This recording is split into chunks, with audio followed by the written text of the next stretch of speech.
Merci, Président. Je voudrais revenir sur la première question qui vous était posée sur l'urgence de la situation. Donc moi, je suis député d'une zone extrêmement urbaine, puisqu'il s'agit de Versailles et de Saint-Quentin-en-Yvelines, où le manque de médecins est absolument identique à probablement une zone rurale. Ce qui me laisse penser qu'il y a probablement des choses à faire de manière rapide, parce que je sais que l'attractivité d'un territoire, c'est quelque chose qui est très subjectif, mais là, en l'occurrence, on ne trouve pas plus de médecins à Versailles que dans les zones rurales. J'entends dans les, deux points qui m'interrogent. On a parlé des gardes, vous avez parlé des gardes tout à l'heure en disant que peut-être on pourrait proposer à des étudiants donc post-DS d'exercer en libéral, etc. Il faut leur trouver un statut, j'entends bien, sur la base du volontariat. Je m'interroge sur cette notion. J'ai cru déceler dans votre discours que peut-être les maisons de santé n'étaient pas la solution, mais que les regroupements...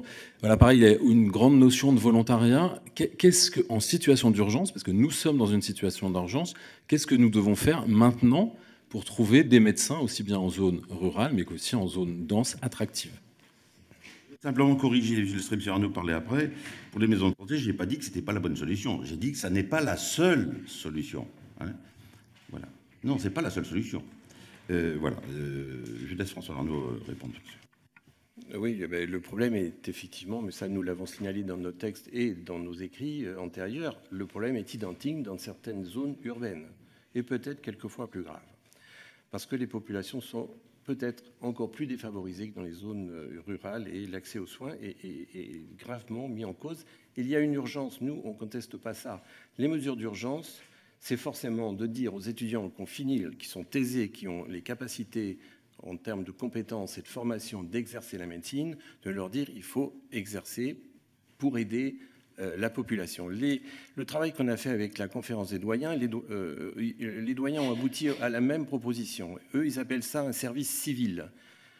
Et ils sont partis du principe qu'un jeune étudiant aisé ne peut pas être insensible au fait que les patients restent sans soins et qu'il faut donc, dès ce moment-là, pendant une période courte, les inciter à apporter leur contribution dans les territoires où on n'a pas de médecin. Ça, c'est la solution immédiate, rapide, urgente.